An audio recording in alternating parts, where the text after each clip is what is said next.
Surprise. Rohan, তুমি তুমি এখানে? তুমি তো বলেছিলে তুমি এই মান্থে আসতে পারবে না। কেন আসতে পারবো না? আসলে আমি তোমাকে আসতে পারবো না এই জন্য বলেছিলাম যাতে আমি তোমাকে সারপ্রাইজ দিতে পারি। কেমন লাগলো আমার সারপ্রাইজ? ভালো, খুব ভালো।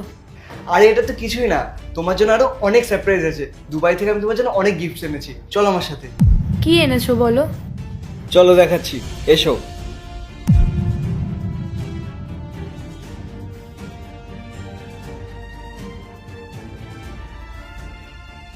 এই এতগুলো গিফট আমার জন্য? হ্যাঁ, তার কার জন্য হবে? আমি দুবাই তো তোমার জন্যই গেছিলাম, যাতে তোমাকে একটা ভালো লাইফ গিফট করতে পারি। কিন্তু রোহন, এত দামি দামি গিফটসের কি দরকার ছিল? এসব তো কিছুই না, তোমার জন্য আরেকটা সারপ্রাইজ আছে। কি? আমার সাথে নিচে চলো, দেখাচ্ছি। এখনই বলো না। আরে নিচে চলো, তারপরেই দেখাতে পারবো। না রোহন, তুমি এখানেই বলো। ঠিক আছে।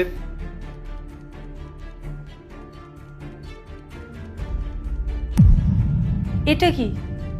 তোমার ফেভারিট কারের চাবি। কি? কার? আমার জন্য? তোমাকে বলেছিলাম না তোমার জন্মদিনের আগেই তোমাকে গাড়ি দেবো, আর পরের মাসে তো তোমার বার্থডে, তার আগেই তোমাকে গাড়ি দিয়ে দিলাম।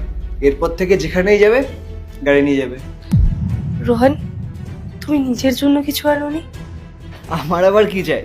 আমি শুধু এটাই চেয়েছি যে তুমি সুখী থাকো। আমি শুধু তোমার খুশি দেখতে চাই, আর কিচ্ছু না। আমি তোমাকে কিছু বলতে চাই। পরে শুনবো আমি, আগে চলো গাড়িটা তো দেখে আসি। না, আগে আমি তোমায় কিছু বলবো। ঠিক আছে, বলো। রোহন, আমি তোমায় চিট করছি। চিট? কিরকম চিট? আমার একজনের সাথে অ্যাফেয়ার আছে। দেখো, তুমি আমার সাথে প্র্যাঙ্ক করো না। তুমি যা কিছু বলবে আমি সব বিশ্বাস করে নেবো। আমি সত্যি বলছি। আমি একটুও বিশ্বাস করছি না। ঠিক আছে, তাহলে আসো তুমি আমার সাথে।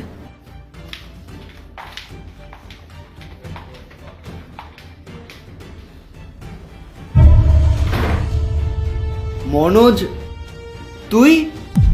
Rohan, Rohan, I am so sorry. আমি তোমাকে বলেছিলাম তোমার যদি কোনো কাজ থাকে বা কোনো যদি প্রবলেম থাকে তাহলে তুমি এর থেকে হেল্প নেবে, আমার কাজিনের থেকে। কিন্তু তুমি ওর থেকে এই হেল্প নিচ্ছ, ওর সাথে অ্যাফেয়ার। রোহন, আমায় ক্ষমা করে দাও।